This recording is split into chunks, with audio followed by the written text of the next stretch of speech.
किसी से नहीं बताइएगा। ये तो सत्य है कि आपके जीवन में बहुत बड़े परिवर्तन, बहुत बड़े चमत्कार होने जा रहे हैं। जहां पहला 3 फरवरी के दिन स्वयं बुध महाराज आपके राशि के स्वामी का आगमन आपके भाग्य के घर पर होने जा रहे हैं राहु महाराज के साथ में। वहीं 6 फरवरी के दिन शुक्र महाराज सुख धन वैभव के दाता आपके भाग्य और किस्मत के दरवाजे पर दस्तक देने जा रहे हैं।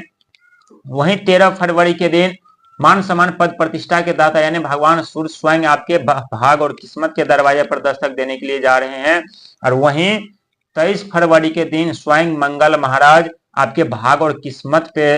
दस्तक देने के लिए जा रहे हैं, क्योंकि आपके राशि स्वामी बुध और मंगल महाराज दोनों ही शत्रु ग्रह माने जाते हैं, लेकिन इसका असर आप लोगों के ऊपर कम पड़ता है,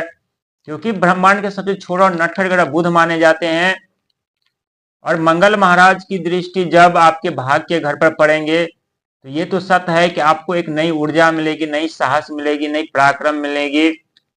जहां से आप लोग फिर से चलना आरंभ करेंगे, फिर से आप लोग यात्रा आरंभ करेंगे। उस यात्रा के दौरान कुछ रुकावटें, बाधाओं का सामना करना पड़े तो आप लोगों को विचलित और परेशान होने की जरूरत नहीं, क्योंकि भाग्य के घर पर पहले राहुदेव महाराज की दृष्टि, इसके बाद 4 ऐसे ग्रह इनकी दृष्टि पड़ रही है, जो कि चारों के चारों ग्रह 15 से 20 दिन, महीना दिन में राशि परिवर्तन कर जाते हैं। और इसी दौरान व्यक्ति के जीवन में ऐसे सफलता और कामयाबी छोड़ जाते हैं जहां व्यक्ति फिर से अपने जीवन में वो सारी सुख संपत्ति साधन प्राप्त करते हैं, अपने सपनों के संसार को पूरा करते हैं। जो आपके सोच है, जो आपके विचार है, जो आपके बड़े योजना है, जो आपके बड़े प्लानिंग के आप कार्य नहीं कर पा रहे थे,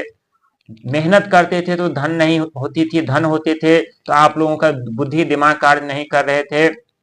यानी आप लोग सही निर्णय नहीं ले पाए थे। आखिर करे तो करे क्या। लेकिन एक बात आप लोगों को ध्यान रखने की जरूरत है, किसी भी कार्य को यदि आप करते हैं तो उस कार्य पर फोकस बना करके रखिएगा, क्योंकि आप लोग एक कार्य तो करते हो, आप लोग का ध्यान 10 जगह बटे होते हैं, 10 कार्यों के बारे में आप लोग सोचते रहते, लेकिन वो एक कार्य भी आप लोगों का पूरा नहीं होता। इसीलिए कोई भी कार्य करिएगा तो पूरे ईमानदारी के साथ, पूरे फोकस के साथ एक कार्य करिएगा, इसके बाद दूसरा कार्य करिए, क्योंकि देवगुरु बृहस्पति इसके 2026 में आपके धन के घर पर रहेंगे। और समझ लीजिए कि कुबेर की चाबी, खजाने की चाबी आप लोगों को मिल चुकी है, लेकिन कुबेर खजाने की चाबी से खजाना जो आप लोगों को ही खोलना है, लेकिन इसके लिए मेहनत प्रयास जारी रखना पड़ेगा, संघर्ष मेहनत करना पड़ेगा। जहां आप लोग जितना बुद्धि दिमाग चलाएंगे उतने ही बिन बादल की धन की वर्षा होगी, जितना आप लोग संघर्ष मेहनत प्रयास करेंगे उतने मान सम्मान पद प्रतिष्ठा के आप हकदार होंगे, क्योंकि स्वयं भगवान सूर्य आपके भाग्य की किस्मत पर आ चुके हैं, आपके तकदीर के किस्मत पर आ चुके हैं। और 2026 का साल अंक ज्योतिष में यानी भगवान सूर्य का साल है, और देवगुरु बृहस्पति आपके धन के घर पर विराजमान होंगे,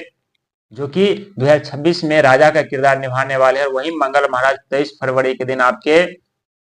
भाग के घर पर आ रहे हैं, जो कि मंगल महाराज 2026 में यानी मंत्री का किरदार निभाने वाले हैं। इसीलिए प्रिय दर्शक, बहुत ही सोच समझदारी के साथ आप लोगों को आगे बढ़ना चाहिए, मेहनत संघर्ष प्रयास जारी रखना चाहिए। और जरा सी आप लालच में पड़ते, अहंकार में पड़ते, भ्रम में पड़ते हैं, ये ना हो कि 2026 का साल भी आप लोगों के हाथों से निकल जाए, क्योंकि जीवन में एक सफलता पाने के लिए हमें कई ऐसे समस्याओं का सामना करना पड़ता है। इस दौरान व्यक्ति के अपने छूट जाते हैं, रिश्ते टूट जाते हैं, बहुत ऐसे व्यक्ति हैं जिनके शत्रु उत्पन्न हो जाते हैं। खास करके आप लोगों के जो गुप्त शत्रु होते हैं वो अत्यधिक होते हैं, आपके मुंह पे, आपके सामने तो आपसे मीठी मीठी बातें करते, लेकिन आपके पीठ पीछे आप पे वार करते हैं। इसीलिए बहुत ही सोच समझदारी के साथ कोई निर्णय लीजिएगा, किसी से कोई बातें की शेयर कीजिएगा, क्योंकि आप लोग यदि अपनी बातें प्राइवेसी खुद छुपा करके नहीं रखेंगे तो दुनिया कैसे छुपा सकता है। और यही कारण है कि आप जिस पे विश्वास करते हैं वहीं आप लोगों को धोखा देता है, वहीं आप लोगों को अपमान सहना पड़ता है, वहीं आप लोगों के जीवन में समस्या खड़ी कर देते हैं। इसीलिए 2026 में 4 ऐसे ग्रह हैं जिनका आगमन आपकी किस्मत और भाग्य के घर पर होने जा रहे हैं। पहला ग्रह बुध भगवान महाराज 3 फरवरी, शुक्र महाराज 6, 13 फरवरी को भगवान सूर्य स्वयं, और 23 फरवरी के दिन यानी मंगल महाराज, जहां से एक आपके जीवन के एक नए अध्याय आरंभ होने जा रहे हैं।